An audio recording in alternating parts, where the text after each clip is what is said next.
We never thought about running a center. Well, I had my windsurfing gear here, and when there was wind, I closed, and when I was windsurfing. Well, this is the not so romantic part. Your center burned down. This episode is sponsored by Foilsessions, the foiling app that lets you track all your foiling sports.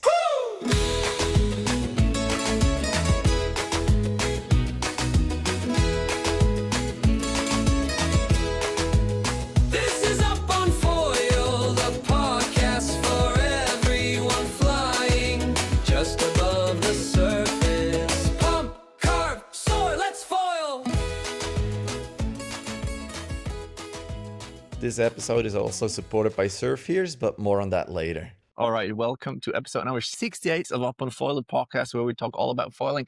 Today it is with Dani Reinhart, and he's the head of the Honu Watersport Center, and it's at my local lake, basically. And I've always been at the other side of the lake and looked over and knew that there was something, but I've never really visited you until last year when you had the lakeside opening, and we're going to talk all about the events later on. Thank you very much, Dani, for coming on the show. Is there anything that you need to say right away so that we get to know your story? Well, it's a long story, but a nice one. I like it, so I'm full into it. All right, so that's it. Very cool. We're going to talk about you specifically, but I also, because when I look at my water sports background, I've been at surf centers a lot of times, and it looked beautiful and nice and cool people, chill, hang out, but there's so much more behind it. And we're going to get all into that. Also, if someone thinks about opening a center, something like that, somewhere in the world, maybe they can learn a little something from what you did, maybe some mistakes you did that you wouldn't do again, or just like a good story. So let's get into it. And you just said before that this summer, you're going to have the 10-year anniversary of Honu. And first, maybe tell the listeners, what is Honu? And what do you give water sports enthusiasts? Well, Honu, where is Honu coming from? Honu means turtle in Hawaii. And you told about the romantic. I spent a month in Hawaii for the honeymoon. Yes, all right. Honeymoon. Nice. And I was windsurfing. I'm windsurfing since a child. And I was windsurfing there every day. I came in, it's like, fuck, I nearly crashed into a Honu again. And every day it's impressive how many turtles are there. And my wife is every day was I couldn't see any, because she was just getting into windsurfing at this time. She was more focused on how managing the gear. And one day I saw the gear somewhere downwind, and she was up there. It's like, what was wrong? So I went to her, and she was so happy. She saw a Honu, she saw a turtle, and she went straight to swim with. And she just left her windsurfing She just gear left the on. windsurfing gear. So about romantic, that's where the name is coming from. Beautiful. Couple years later, when it was going to building your own company, you're looking for a name which is short, which is something you believe in or something which you connected with. Yeah. And we were really short on this name back again. Very nice. Very nice. How long ago was that? That was 2010 when we got married. All right. So 15 years ago. What was, you said you windsurfed since you were a kid. Was that here at Lake Thun, or do you go to Murten? Where do you go to windsurf? I'm growing up in close to Zurich. There is no wind on this lake. That's true. That's true. Not on Lake Zurich. It's a smaller lake close to Lake Pfäffikon. There is no wind. So basically, I learned and did windsurfing always in Italy, where I met my wife. Okay. At 1 year. And she was hating me because all the time as a kid, you want to play together. If there was wind, there was windsurfing. So she had to wait at the beach for me. She was hoping there is no wind, and I was windsurfing all the time. And so when I could pay my first bill with my own money, I earned in my apprenticeship, I bought my first windsurfing board. Nice. And from there on, I was driving a car. I was all the time on water. I was spending all my money onto windsurfing stuff and windsurfing holiday. What was your first board? Remember? That was an F2. I was looking to pictures on this time, I was looking to picture that the board looks cool, not what can it do. Yeah. So I was failing quite a lot to get used to this gear, but it was looking cool. What There was was an it? F2 yellow board with the straps Axis. with the The dragon. on it. Yeah. Oh, that was great. And like the nose points up. No, it's Oh, fully right, pointing up. yeah. Yeah. All right. Very cool. And at this time, it was an old board, but I could afford it with my first money. So They were expensive. yeah, it was expensive. What apprenticeship did you do? Like Flooring. I'm a parquet floor a carpenter? Carpenter. Very nice. All right. So you know how to build stuff, which maybe comes in handy when we get into your surf center story. Definitely, yes. All right. When was the last time you actually windsurfed? A couple of weeks ago in Mauritius, Oh, nice. But on fin or on foil? all on fin. All right. If I nice. can choose, I had 14 days of wind and I was 10 days on 4.0, 4.7. And I always choose the windsurfing gear before the foil. Nice. Well, if there is wind and the conditions are right, I still think the fin is amazing. But for me, it's been a while because the last time I would have had the chance, I was in Fuerteventura like 2 years ago in fall, like September, October. There was no wind whatsoever. Even getting on foil was just barely. I managed to get like on foil for 2 hours. My dad, who windsurfs, he was able to get maybe 200 meters of planing. Oh, Not more during 2 weeks. This is the pain in the Right?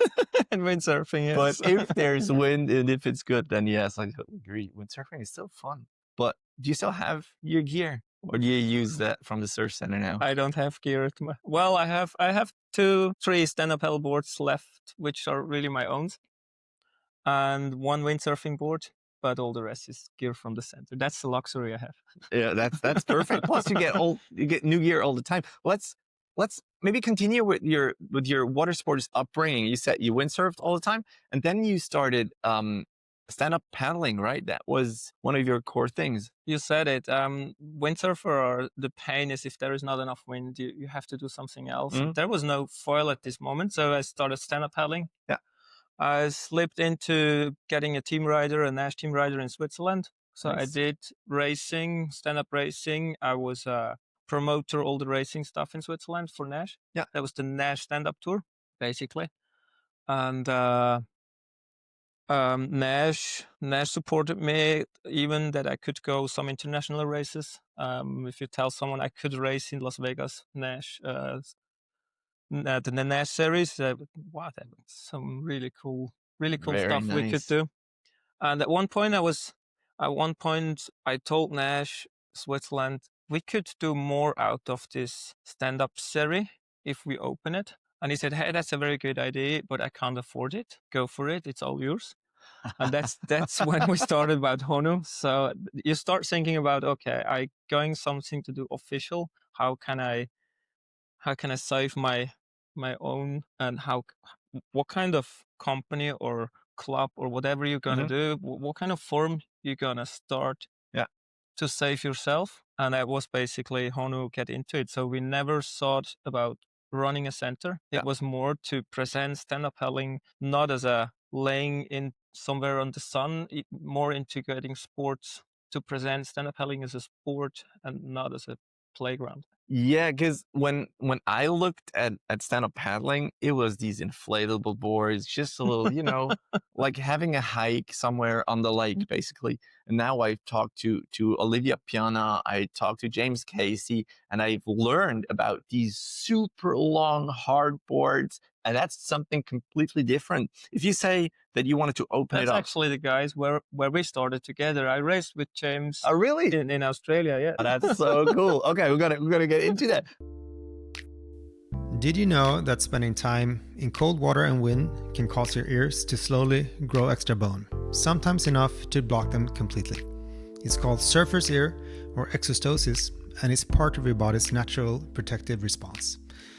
But ear problems aren't only about cold. Warm or polluted water can also lead to swimmer's ear, infection and inflammation, whether in pools, lakes, or the ocean. SurfEars is the original patented earplug from Sweden. It's modular, customizable, and comfortable, designed to seal from water while keeping hearing and balance intact. Sustainably made and trusted by water people worldwide. if you say opening up that stand-up thing, what do you mean by that? We started stand-up paddling out of windsurfing, or myself out of windsurfing, because there was no wind. Yeah. And we were straight into waves, because I was always traveling where waves are. Yeah. And that was super fun. And really soon here in Switzerland, stand-up paddling got into what you know. Yeah. So there are these people are standing in the water in the middle of the lake and do nothing, ruining pictures for everyone. And when Instagram was growing up, like I have to do a picture, and I do nothing on the lake. And for myself, coming from the waves, trying to get it here in Switzerland, the racing was the only part I was interested in. Yeah. And so we got the longboards, the racing part. I did some other sports before racing in other sports, and I was into this racing mode a little bit. So it was a good training for me as well. Okay. Be on water, get in shape to be prepared for windsurfing when there are big days. Nice. Okay. Yeah, that makes a lot of sense. Plus, it's a very, very good training. Like, it's a whole body training. It's not just like having big biceps or whatever, but it's very good training. All right. And then you raced with James Casey and all these lot. How was that? How was the scene? I can imagine it not being too big, like a bunch of crazy people. Yeah, that's it. Traveling with gear, it's so annoying. Those longboards. Windsurfing is okay. We have a couple of airlines, they take us up to 3 meter, but 4.27 a 14-inch feet board, it's just, it's a pain in the ass. That's why here in Europe, it's okay, you can drive. But to go somewhere else, it's just a pain in the ass, and the scene is really, really small. Yeah. So when you went to Australia, for example, did you bring your own gear, or did you rent something or did Nash provide you with a board? I was always provided by Nash. Yeah. I was lucky. I never had to really travel with gear. And I was also at the point when I could go international. I did a couple of races, but that was in Europe when I could drive. Okay. The international ones, that was more the fun part. I was already more into organizing stuff. Okay. And less fully racing. And there was the fun series, in Swiss German, they call them the Gummi-Susi World Championship. So the inflatable World Championship, that's where they sent me to go to just have fun and support the Swiss team. All right. And that was insane. How good were you? Like, were you able to compete with like the top guys? On my full race series in when Paris started, we were 150 guys. That was when Paris started. They went up to nearly 1,000 starters. Wow. That's one of the biggest races. And when we started, it was 150 people racing with all these names. Yeah. And I was somewhere around the top 20. And then it started growing up, exploding. And you got all these little kids coming around, and they are lighter than you. They are faster than you. So in the beginning, it was okay. All right. And as soon it was popping up everywhere. Okay, crazy. But it was good. It was. I was going. I did race before in other sports, and for me it was a good fun part. Was there the possibility to go from stand-up into a more classic rowing sports, like heading for Olympics or something? Was that ever something that crossed your mind? Not really, no. I followed all the. I was on stand-up paddling. I followed the track quite hard, and even supported it with the not Verband, like the federation stuff. Okay. Like with all the federation stuff, I'm into the federation. I'm just getting out of it now. Okay. But I started helping in all the federation stuff growing up, and I was on the canoe side. Yeah. Even I'm coming out of the surfing. Yeah. But it was the teaching to have all the regulations. Switzerland, I love it here. We have some regulations, and also we have too much regulations. And to be into this federation stuff, it helped me to keep the regulation a bit down. Okay. Or to support getting the regulations to a good way and not to get forbidden on all the lakes. Yeah. Yeah, because maybe we're going to get into that later on when we talk about that surf center. That's sometimes a big problem, because when these subs started booming, there were subs everywhere. I mean, I don't know a household that doesn't at least have one somewhere lying around. And that was a crazy thing. I think we got ours maybe 7 years ago, like an inflatable one. And for like going out with the kids, just getting on the water with the kids, it's perfect. Doesn't take too much space. It's the really easiest good. and the cheapest way to go down a lake. Yeah, absolutely. But also it's a fast way to get somewhere into nature reserve. That's true. And that highway to the nature reserve, which is not super good. And now we're on that. Well, I fight it quite a lot for stand-up paddling to have them not in the nature reserve and as well not getting the regulation. Now we're on the same point with the foiling, so I'm fighting on this line as well. All right. all my knowledge I could earn with the stand-up, I'm fighting on the other side as well. Well, thank you very much for that already. The first time, probably gonna thank you later on a little more. No. You said you were a carpenter. When did you think, well, that's not the thing I want to do. I want to do something different. I think the law for water sports like made you change your career. Do you remember when first you thought about doing something like that? Do you think about doing something part-time, or is like we have to go all in for it to work? Well, this is the not so romantic part. But at the end, it was lucky for me. I was forced into this way because I was pushing up this stand-up way on Honu, and on the same time I was working as a carpenter full time. And at one point, if you're working too much, it can happen that you completely disappear. So I completely broke down. Okay. It took me 5 years on taking medicaments to come back. Okay. Wow. I was 3 months laying just down and have no idea about my life. I know nothing about these 3 months anymore. Really? And my wife supported me on this time. She took me out of the Swiss system because you have to, if you have no work, you have to apply for jobs. I wasn't able to do this, so she took me completely out of the system. At this moment we realized we can afford our life. We can live our life with her job. She was working 80%, and we can do it. And Honu was slowly, after a while, it was the game I could do for. So I could organize some races. I could organize some events, and slowly growing up in a new business without having someone on my head pushing me all the time. Yeah. So basically, Honu was my recovery base coming back into work. Oh, wow. And that took me 2 years. From 14, I had the breakdown till 16 to slowly recover with no pressure. We do nothing else than just some events and some basic stuff. Yeah. And in 16, we open up the center in the middle of and from then on, I was nearly able to do a full season of the job. But I always had breakdowns till 2 years ago. How did that manifest? How did you like feel that, oh, I'm going to have a breakdown again? Did you see it coming? My stomach is telling me that. Okay. So you feel sick? I feel my stomach is just growing around. I feel sick. I don't feel good. Before the fully breakdown was there, we went to the doctor and we tried some different stuff. If I can't eat bread, if I can't eat milk, like the gluten thing. we tried out everything. And at the end, the doctor said, hey, we need to take a worm pill. Yeah. So maybe you have worms in you. Okay. And I took it, and that was in December. And then I went to South Africa, 2 months of windsurfing again. So some time in my life, I was always spending between 2 and 5 months during the winter somewhere warm and windsurfing. So I went to South Africa, and I was like, I feel better. I feel better since years. That's awesome.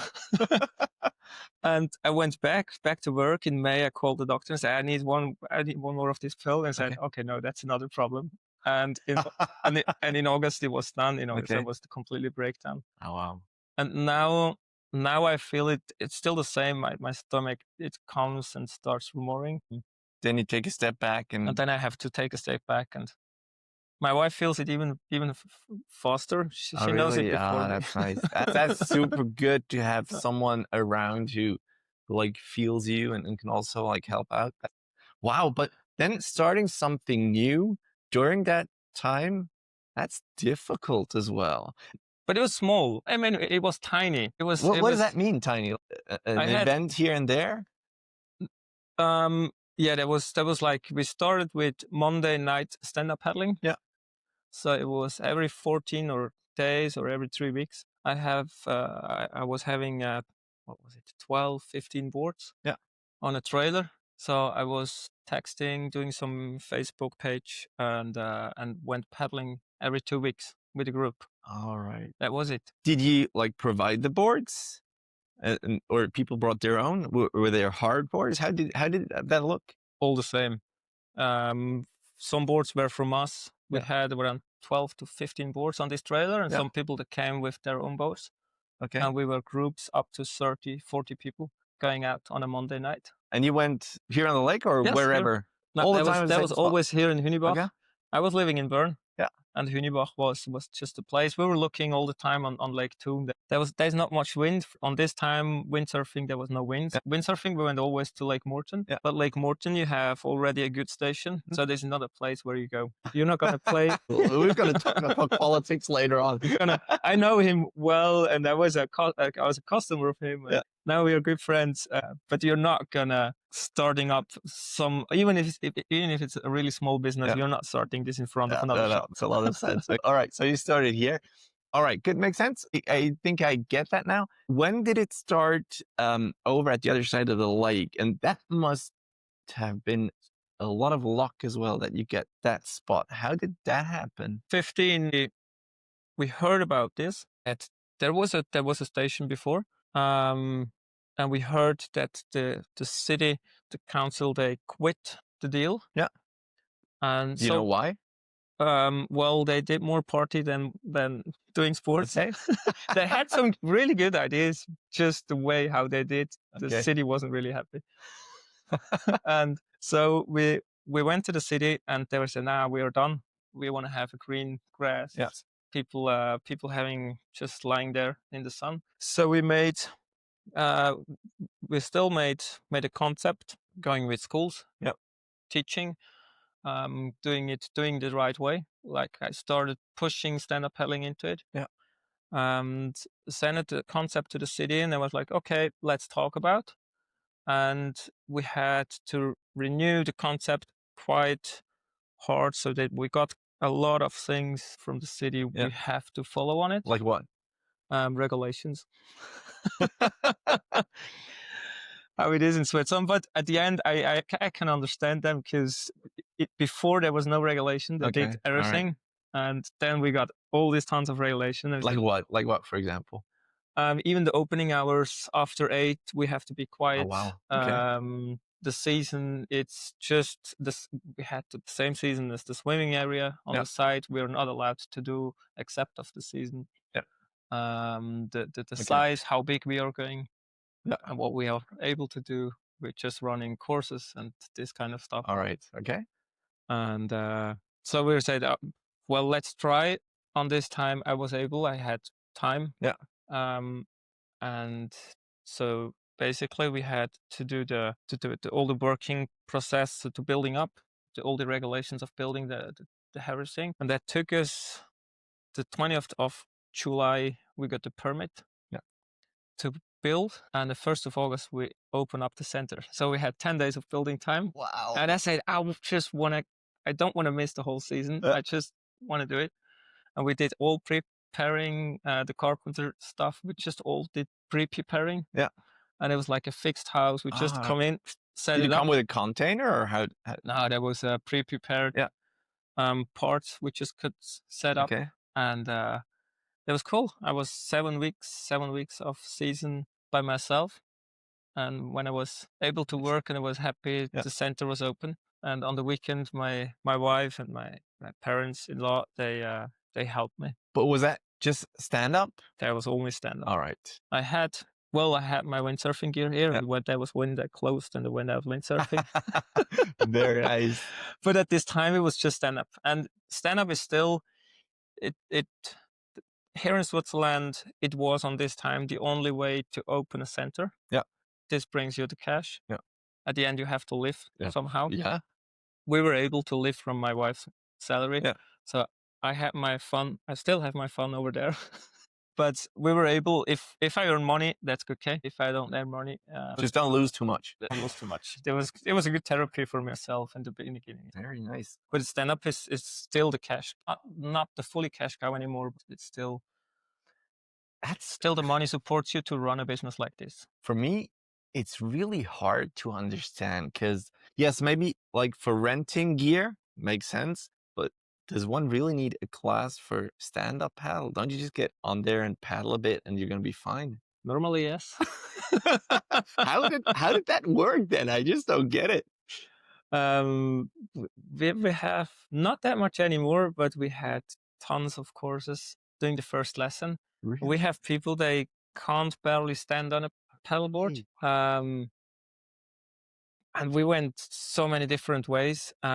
We have kids from, like my kids were below 1 year coming on the board. It's just a playing with them on the water to get used to the water. Okay. It's like the swimming's cool for small kids. Yeah. We do the same on stand-up. Up to old ages, so when they are retired. Okay. Yeah. Then and the balancing stuff, makes sense. they want, sometimes even they want someone with them. If they fall in, they can help them to get up. Okay. And this is one part as well. We're running, we call them the oldies.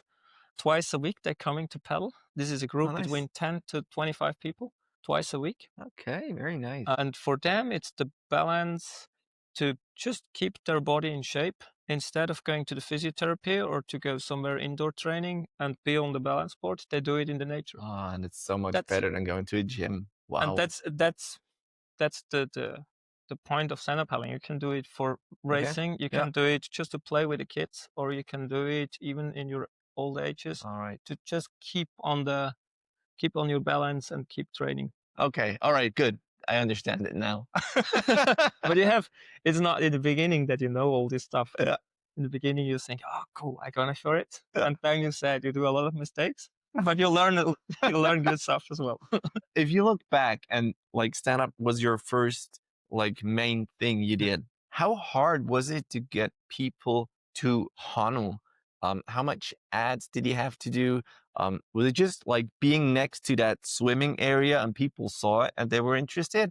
How did you get people coming? All about talking. We never paid any ads. Oh, really? Never.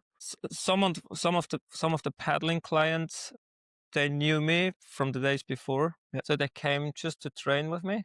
Okay. In the beginning, even we had some couple people from Germany. They came to get the technique trainings with me.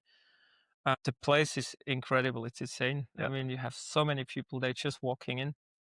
They said, "Wow, cool. Let's try it. Let's go for it." Nice. And we never paid any ads. We never did any advertising. Nothing. All right, good. Then I can imagine the start being a little bit slower, but still, there was some money to invest for the building, for like getting the boards and the wetsuits and everything. Did you have like supporters as well, or did you do that all by yourself? Completely by ourselves. Till one step we did with money from supporters. Yeah. But at the beginning was when I earned some money, I straight pushed it back into it. So we started, I had this 12 to 15 boards before already. So I took them, I bought another 15 boards, and the calculation was with 30 boards in the beginning. So we had 30 boards.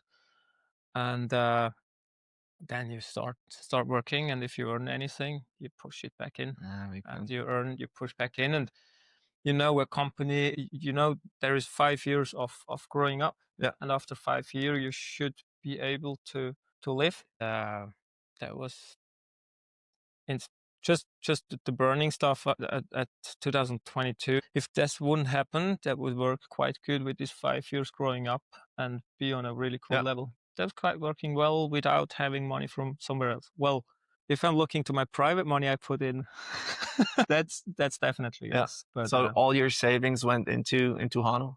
Definitely. That's a risk, man. You don't seem like too much of a risk taker, are you though?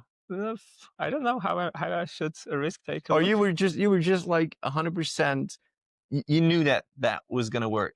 You never knew something completely. All right. Maybe good hope then. But if you believe in something, and go you have for to it. do it. And looking back, it really looks good. We're gonna come to that like thing burning later on. When you said you start with the subs, Do you already knew that? Yeah, you're gonna continue growing with other sports as well, and just went step by step, or do you think like, well, the subs, that's gonna be it. That's gonna be a whole thing. No, you have to. We started slow and small because of the money. Yeah. We never wanted to have any cash from somewhere else, so we knew we're gonna start slowly. Yeah. Our business way was working a lot with kids. Yeah. Because if kids are happy, they bring more kids. Yeah. And if kids want to do something, they go to their parents and I want to go till the parents say, okay, so we have the parents as well. Yeah. And that was the marketing with Yeah. it. So we went straight into kids courses. We went having a cheap price for school classes. Yeah. And as well the holiday fun part. Yeah. So kids could come on holiday and having some fun for cheap. All right. And in beginning there was 9 kids. I remember in the first year we had 9 kids doing this. Yeah. The year after it was around 60 kids doing this. Wow. The year after it was 180 kids. Oh. Up to now to 500 to 600 kids we have regularly. Yeah. During 5 weeks. Wow, that's cool. So that's this like is this is like summer... the business, how we do the advertising. Yeah. To bring people into our All place. right. And but you have to grow up. Yeah. Small. But at the other side you have to earn money. In the beginning it was like kind of therapy for me as well. Mhm. Then you start, okay, I need some help. You have to pay this help. Yeah. Then you start thinking, okay, how can I afford this help? How much work do I need to pay someone? Yeah. And as soon you're into the business, as soon you're, okay, we need to run more during the week. Yeah. The weekends are fully booked. Yeah. That's cool. We need more boards to run the high periods time. High So capacity, this 30 boards, they were all the time out. Yeah. On the Oh. weekends, Yeah. at 11, you open at 10, at 11 o'clock, you have no more boards. 30 boards all the time out. Yeah. But during the week, they're lying there all the time. Yeah. So you start thinking about how can we do, what kind of stuff do we have to organize Yeah. that we have people during the week, school classes, like the seniors, Yeah. they have time, all this kind of stuff, because you have to pay for someone. And 2017 was already the first year we had some people helping us. Oh, cool. And at 2018, I had the first one working full-time job at the center. So you have to get enough work, enough money for it. And Yeah. then you start thinking about, okay, stand-up is one point. I love windsurfing. I have some windsurfing gear. I had Yeah. tons of windsurfing sails. So I only had to bring some At least they were entry boards. used. Some entry boards to get windsurfing courses. Yeah. And then foiling was coming in. Yeah. We even tried kite surfing. The guy who was working, Ivan, he was here for 4 years. He was running a school in Croatia. Yeah. He's a ski teacher during the winter. Oh. So perfect. Yeah. We were pushing up 4 years together, and he was kite instructor, different places. So Yeah. we tried kite. We never had, we bought kite stuff. Okay. We never had any lesson on kite. Oh, really? Okay. It's horrible here on the lake Yeah, with this wind. Yeah. And then finally, foil. Really soon, foil was already coming in. First on windsurfing, but we were really early. 2017 already. That was 2017. We had Kailani here in the shop because we were Very going nice. into a Nash Pro Center. Yeah. And he was foiling already. I did windsurf foiling as well. So foiling was kind of already here. Yeah. We could feel it already in Yeah. 17. And as soon we had the first prototypes of wing in the fingers, that was well, the first step, it was like, even he told me, came back from water and said, this shit you can do by yourself. I don't do this shit. But we had a windsurfing board and a wing. That was it. Okay. And as soon we had a wingboard, a proper wingboard, it was cool to do. Yeah. Before with the windsurf board, it was just horrible. It was like, now why we do this? Yeah, that makes a lot of sense. I remember when I first went winging, they sent me out on a windsurfing board. I only have 2 hours. Then I have to go back to the family. I need to have a board with a foil now. So I was at Lake Thun, and there's this little bay at the Sills part. And I went there and back. I said, all right, I did it. Now give me a foil. Yeah, but it's expensive and we don't want you to break. It's like, come on. I rented this stuff. I need And you it could now. do it. Yeah. Cool. Yeah. I went out. I didn't jibe. Like the jibes, I didn't start, but yeah, I went over and foiled immediately. And I told everyone, look, it's super easy. You have to try it. And they started to struggle. And I'm like, Right, maybe it's not that easy. Nah. It's just I was lucky. I don't. Anyway, so Oh, nice. we're all into like the evolution of your center, of the gear as well. I was just before I wanted to know, when the city gave you permission to use that spot, how long is that? Always a season they give you, or was it over 5-10 years that they give you the permission to use that spot? Beginning it was a 4-year. Yeah. A 4-year permit. They were planning at this place. They were planning to build a small restaurant for the winter time. They already told us that there is in 2020 they're thinking about to build something, and we were okay. Let's try. It's a good project for my hill, so why not? Okay. And 2018 we had to send them our numbers, what we do. So 2018, after we sent them how many kids we had on water, they were having a call with us, and they said, hey, we're canceling our project. Oh, What you nice. do, it looks insane. It's really cool. The place changed from this party place into a cool summer, like the romantic surf center place. They were happy, and they were extending on 2025. So the deal was still 25. Yes. Good. That's some validation for you. Huh? How did that feel? That was so cool, because you could bring plans. If normally you know that if the city is something planning, they use a lot of time till they get it. Yeah. And they changed a process completely just because we had a good idea. Oh, that was so cool. Nice. No, that that's was cool. Beautiful. So then they said, no, you can stay there. And they gave you another 5 years. How did that change your whole business model when you knew, all right, it's not going to be over, and we can like do even more with it? And now you have a lot of things. Maybe you can talk about that as well. How did that change? You knew, all right, we have some people that we can employ. We have to employ. And but we want to grow. Did you want to grow even? Or were you like, no, it's fine the way it is. I don't want to overwork myself again. At one point I told you have employees and you start paying them. Yeah. You have more requests. So you get more employers. And it was on this point, we didn't really want to push it. Yeah. It was just running. The push was coming by himself. Okay. But you have to if there is a request of so many people, and you see how much pleasure they have on water and on land, why you shouldn't try to give everyone the best time on life, or best time of the day. So we just try to keep following this request. Okay. And after a while, you have so many employees that you start thinking about, okay, the problem is we have to get employers, we have to get people working who we have to pay them the full life. So it's not that they just summer season. It's not only summer season, and you can't really find a lot of people that working like a ski teacher and coming for summer, and they have the whole knowledge. Stand-up paddling, it's really easy. I can. If someone asking me to work at my place and he said, what kind of schools would would have to bring with me? I said, nothing. I can teach you everything. And we start with stand-up paddling. After 4 hours on water, you know how to teach someone else. That's it. That's okay. That's different with wind sports though.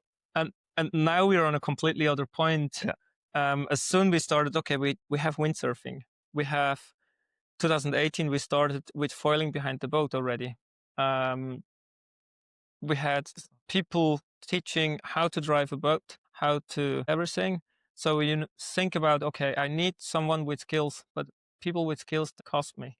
If they cost me, I have to extend. And then the business, I would say 2018, the business really started when we had the deal 2025. So you're going to extend. You're not earning money at the moment. At this time, I could barely pay my salary. I paid the guys who worked, but nothing to myself. Okay, wow.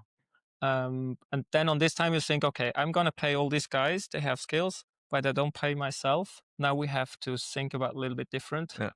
What can we change that we have a usual workplace here? And then you start thinking, well, And then professional. Once you just were probably in your office and you were just like doing administration and people weren't going to work, or did you always go on the water yourself? Maybe also just when there was no one around, or how did that like change your work? And did you enjoy that change?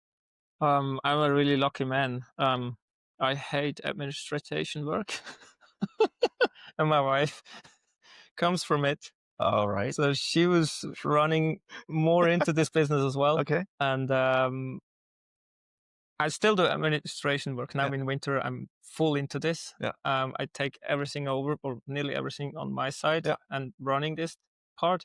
But she was mostly doing the administration part. And I could enjoy the beach life and pay attention on the workers going for schools, going for teaching, and go teach by myself as well. All right. That's what I love mostly, be on the water and teach, bring people to smile.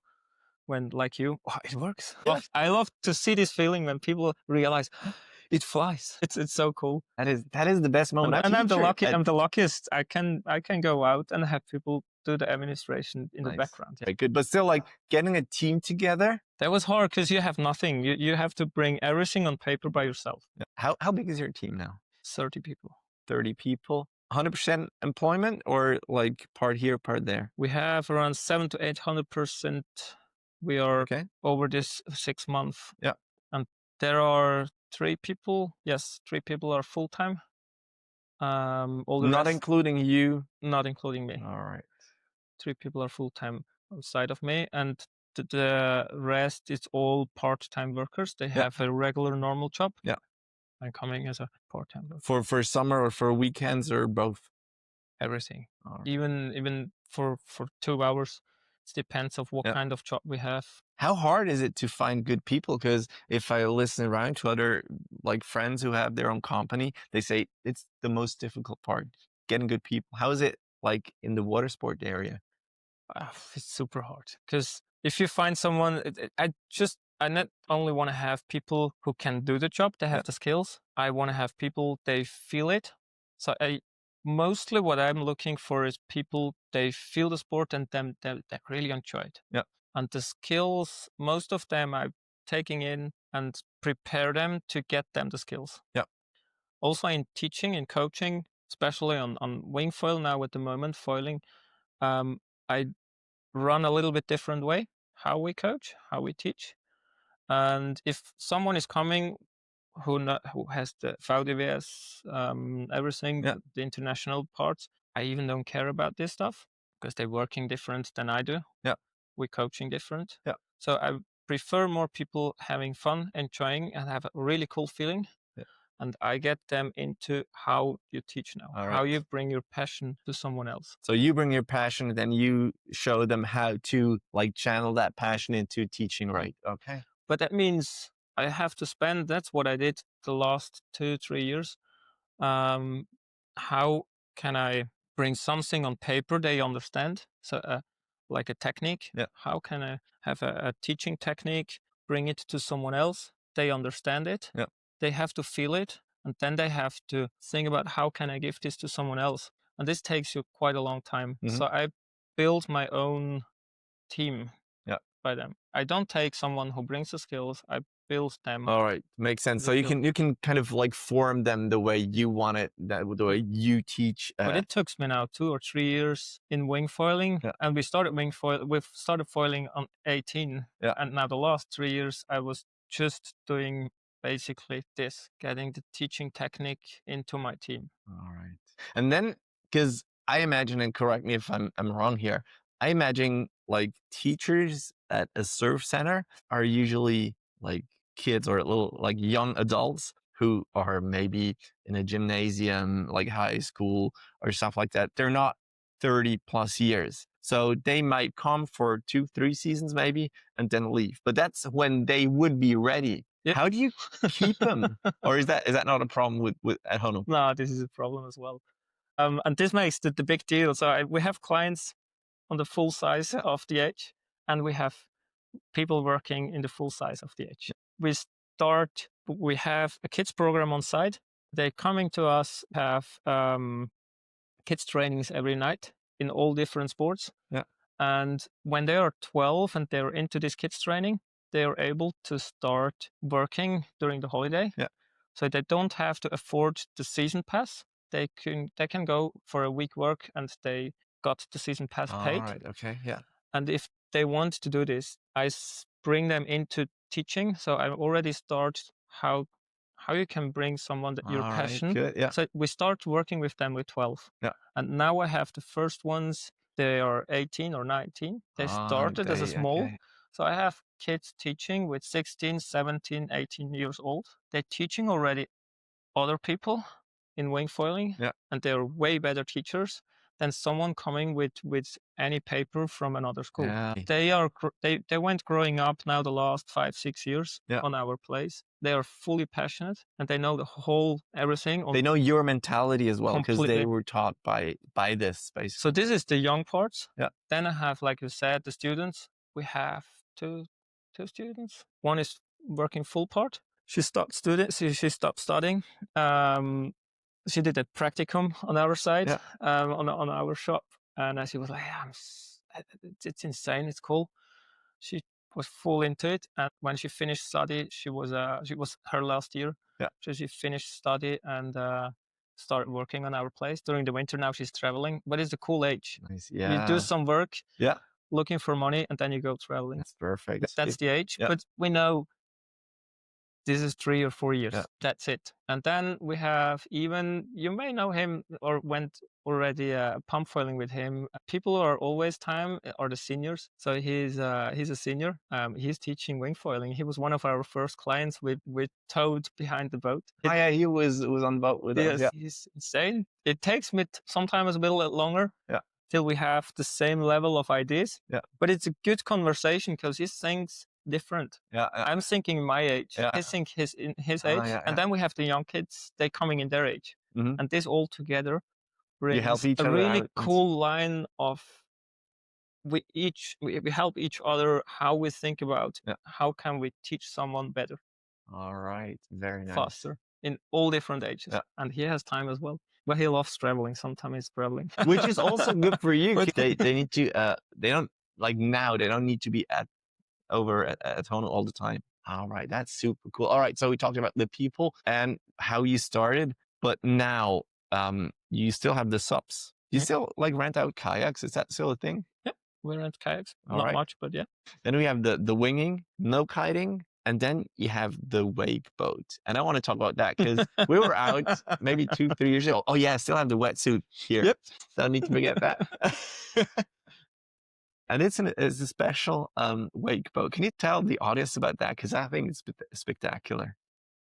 That was basically when we talk about risk, that was high risk. Yeah.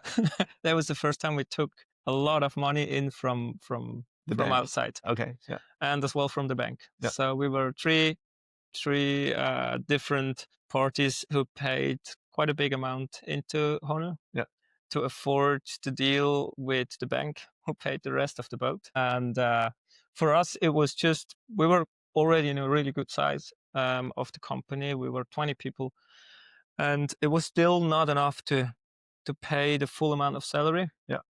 So we were looking to extend. And on this time, we were really focusing, how can we extend and getting more money to pay all the salary and being now a real good company. And we were looking for other places. Where can we grow up bigger? Because the place was limited with the old building. So we were having a look in Lucerne, different parts. Where can we grow up? Do we a second center? Are we going into a completely different business? So we were looking to swimming places. Can we do like a combination of we're running a swimming place with a small restaurant and the Watersport Center? Yeah. So what kind of business are around? We can win each other and run a bigger business to pay all salaries. My wife still don't have a salary. Right. And at the end, it was like, okay, now if there is a peak of the season, or if you have a good, nice day, we need even more people. Yeah. Okay. And that was, okay, no more places, not more employers. But boat, we can maybe have someone running a boat, teaching, or being in the center. so we can have a win-win situation. And so that was running the wake surfing business. And there are only one at this point. There was one bigger known player on the lake and one smaller one. And I said, okay, and they're at the other side of the lake. Why not trying it here in Thun? There's no one here. But to have a gas boat, it was just not. It's a pain in the ass. You're going for 300 to 400 liters of gas every day. It's not my style. And then the electric boat showed up, the first Seri boat, and we start talking to them, and somehow we could manage to afford it. It took us a while. Great. So yeah, we're running full electric wake surf wakeboarding boat. That's crazy. Where did you see that? Did you say that on a fair on the internet? Because that's something very special. Are you the only one in Switzerland? At the moment, there is only this boat in Switzerland, and still the only worldwide who works commercially. All the rest are private boats for rich people. Do you want to share how much it cost, or is that just? You can look it at the internet, so I can tell you as well. All right. It's $302,000. It's the boat. Wow. And at Swiss franc, it was 350. On this time, it was barely $360,000. And the changing was 302,000 we'd had to pay. Okay. And then you have the boat. Yeah. And with the boat, we had kind of a deal already. We knew we can go for it with the bank. But the problem is if you have the boat, you need the charging station as well. True. And this made it that we couldn't run it in the first season. We were talking to sponsors, helping. Yeah. So we were kind of sponsoring deals looking for, and the first company was good, was big, and at the end the paper we had with the company was like we give nearly whole Honu into this big company. Wow. So they buy us. They own you. They own us. Oh shit! Yeah. And I said, no, we're not going to do this. This is our baby. Yeah. So we canceled, and we said, okay, let's cancel the whole thing. Yeah. And we started 1 year later. We could find a cool partner with GoFast who support us. They built up the charging station at the harbor. At what cost, though? Yeah, if you're looking the full amount of work with ground, cable, everything, you're going nearly up to 100,000 again. And this is why the boat is for rich people, just a fun toy. No one wants to pay for this. There are no charging stations, and if you don't have a charging station, you go out once a day. Okay, so cool. And you need to charge fast, huh? It's cool for a private. Yeah. You go out, you have your fun, you're out there 2-3 hours, and you're back home. Yeah. But professional wise, we have to go out a couple of times a day. We are out 4 times a day. That's impressive. But GoFast built that charging station. What do they want in return? Free wake foiling for life? They were cool. I would go for it. No, we pay quite a high amount of the energy. Okay. So the kilowatt is more expensive. Yeah, the kilowatt is more expensive. But I said, hey, if we don't have this charging station, we can't run the business. Yeah, that's true. And if I have to charge the boat, I could sell before the hours of the boat. Yeah. So this makes my price. Mm-hmm. That was the deal. All right. That is super cool. I feel a little less bad, like foiling behind such a boat. I still think like the effort, having a boat that runs only for me, I don't feel good about that. It's just not in a good balance. That's why I love wake thieving, because it's there already and you just use whatever is there. But if it's electric, it's a little better. It feels a little better. But the funny part, I mean, we had such a cool time. Normally, when a surfer, we have one guy in the back of the boat. On a foil, if you have to know that they can start on the foil boards. But if they can start, it doesn't matter if you are 2, 3, 4 people. All of them can have fun on the same time. We have plenty of waves behind the boat, and that's cool. That is true. Plus, if you like have people start and they foil the waves, maybe they can go onto like a ferry boat. Yep. You start the next ones, and you can have as many as you want. I want to talk about like the events, also the events that are coming up. But still, there's one part that you addressed quickly. I don't remember which year it was, but it burned down. Your center burned down. What happened there, and how did that like affect everything? Do you think about like, well, that's been it, and we're just gonna do something else, or is like, oh, that happens, you have some insurance, and we're gonna continue? How was that for you? That was 2022. Luckily, it was end of season. No one there. I knew the place. We have this small little island in front of our center, which is well known for parties. And during the season, with the musical on side of it, it's quiet. Mhm. It's mostly it's okay. They have the security there. You have to be silent during the music and everything. So it's still fine. But when they stop, we know beginning of the season, end of the season, there are some parties over there. Yeah. And a big mistake was how we built the center. There were 2 tiny houses with a shadow in the middle. Yeah. And as well, the house on side for the toilets, they had some shadow as well. Yeah. Some roof where you can sit under it. And this was a place we knew it isn't really good. So if there was rain, people were sitting next to our center and following the party when they start the rain. So they quit the party on the island, come to our center. So they're always around there. Mm-hmm. And at the end, one day they managed to burn it down. That's crazy. How did you learn about it? I mean, I guess that the firemen came and like started putting out the fire, but then were you informed? And it was off season, so we were in in Switzerland. Yeah, no, right. we were in holiday, and in the morning it was taking out the electric boat. One of our apprenticeships was there to get the electric boat. Yeah. And in the morning when she was coming, it was done, but there were still police were there, the firemen were there, and she was just walking into the side. I was like, okay, and we got straight cold in the morning. It was like, where were you? In Sardinia. Oh. We just arrived in Sardinia. Oh no! 2 days up there. Oh shit! Yeah, and so we were okay, straight go back home. And everyone, even the police we had on the call, said, hey, stop, you can't do anything. Yeah.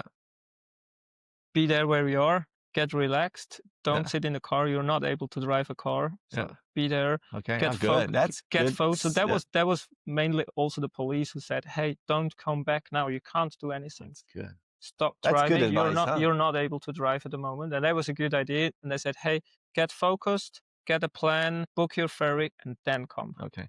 And that took us to relax a little bit, trying to be there for our daughter, because she could feel it as well, that we weren't really able to be happy again.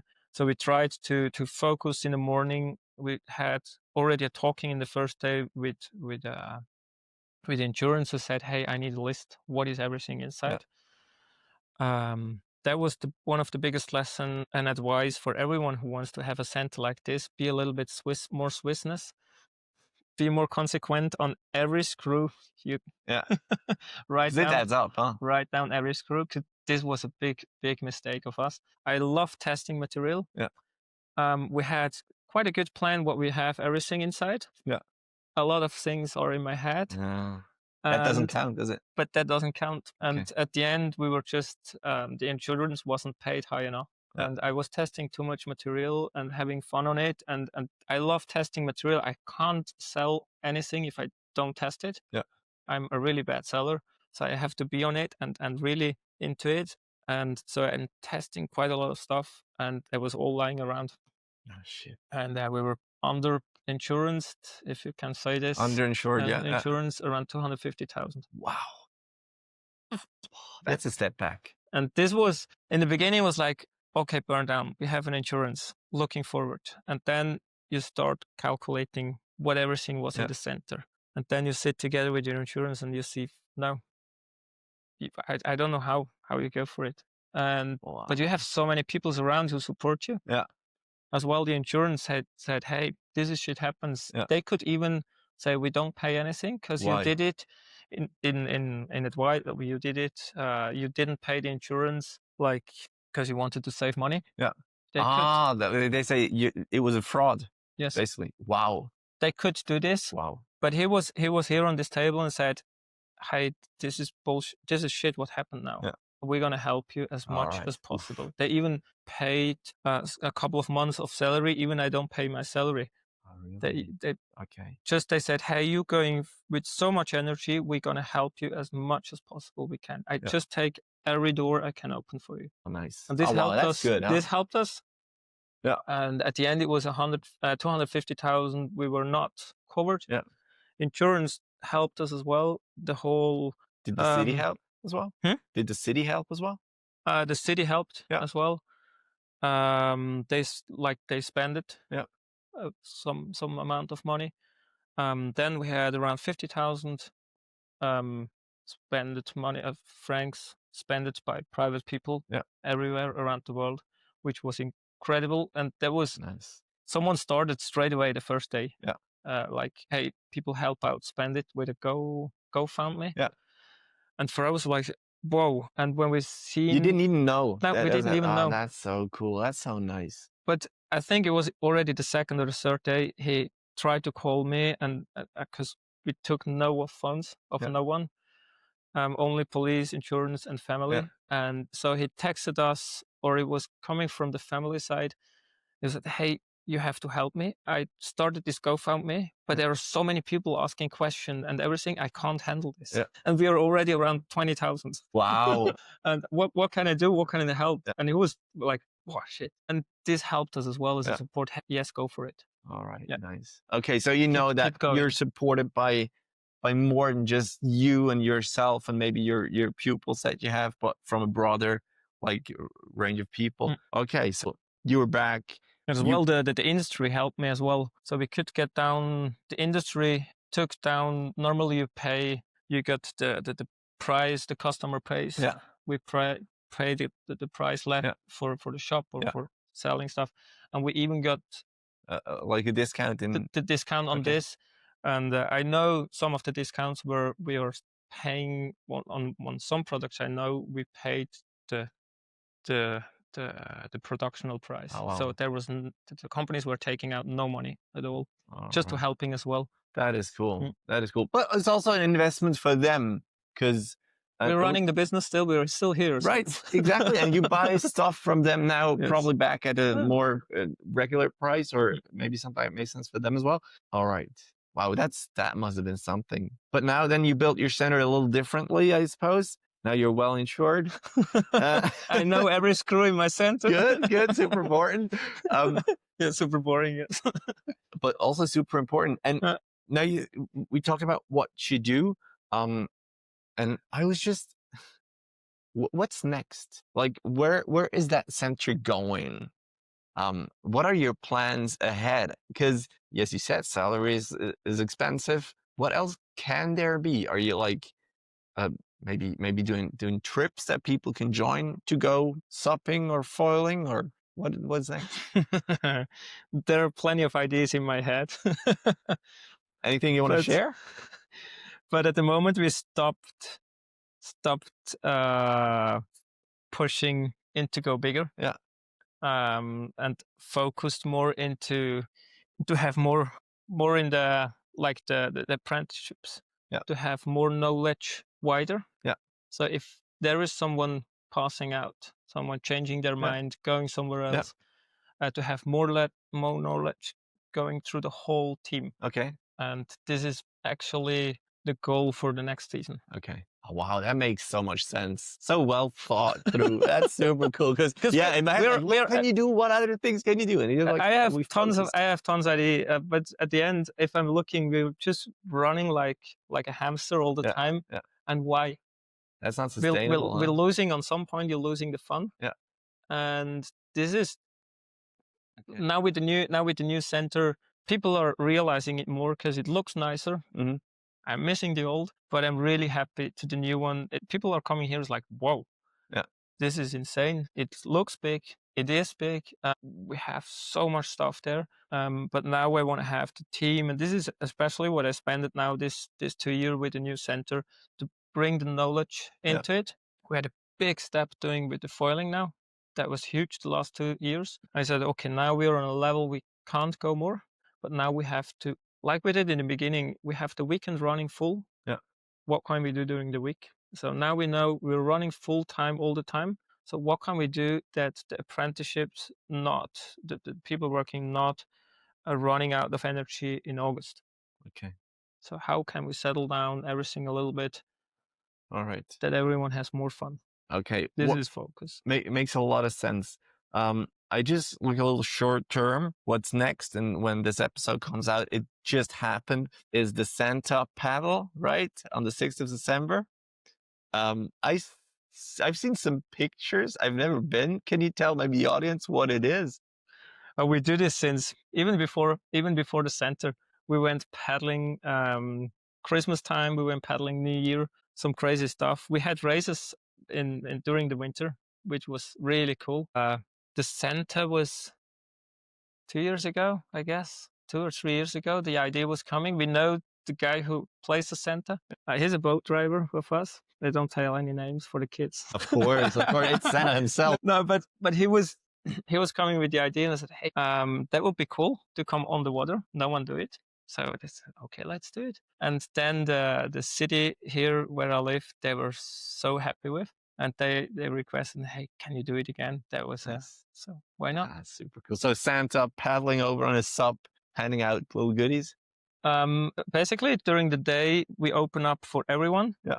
So everyone is free to come. We don't charge anything. They just have to bring, the deal is they have to bring some packages with something to eat, like a small Santa package. They have to bring 4 Santa packets, which are valued around 5 francs per package.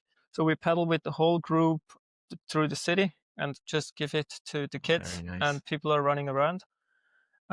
This is the deal for the afternoon during day. And then in the evening, we are a small team of 4 paddlers bringing the Santa on a XXL when it's night onto the dock. So he's there for an hour, giving as the real Santa, giving the kids the happiness, and then we paddle back again. Very nice. And you maybe saw the picture of the first year. That was just insane. Was that with the snow? Super snowfall. Wow, that's beautiful. Is that still the picture that you use in there? Yes. It looks warm. No rain, but no snow. All right. But it will look cool with the tree in the back and with the lights. Can imagine. It already happens when this episode comes out. But what will not have happened is the lakeside opening. Maybe you can, if you remember. If not, I'm going to put it in the show notes. The date and what will happen there.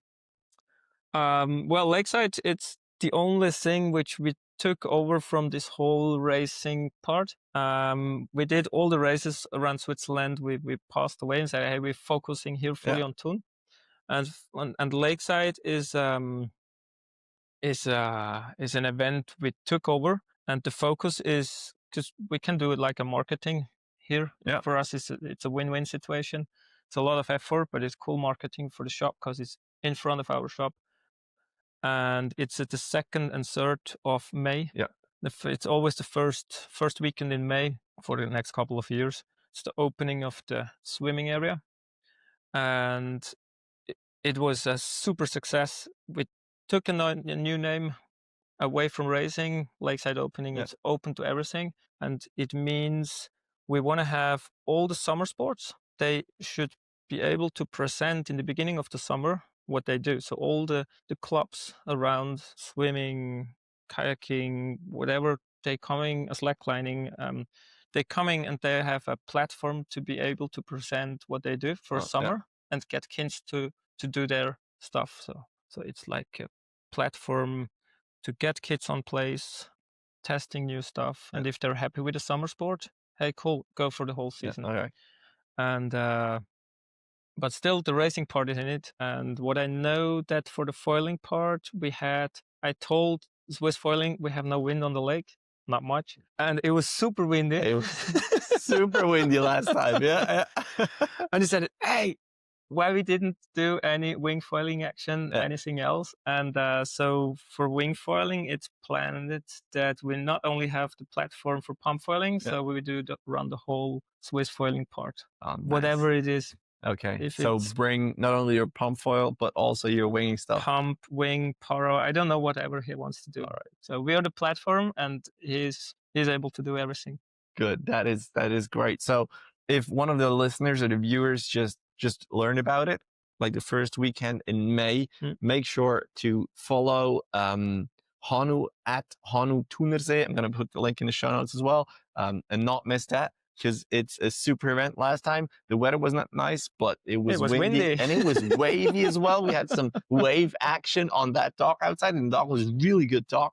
So that was really an amazing place. And I'm looking forward to coming again. Well, Dani, I think we're going to wrap it up here because we're way over an hour. We didn't even talk about, no. We didn't even talk about like the different player and politics and how difficult it is to be like a commercial center within so many interests at the lake.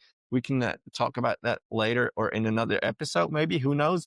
But thank you very much for taking your time. Is there something that you just want to tell like all the listeners and viewers about just like water sports, or if they want to go for like starting a shop themselves? Just have fun. If you believe in something, go for it and have fun on the water. All right. That's it. Good. Well, thank you very much again. And yeah, see you guys in the next one.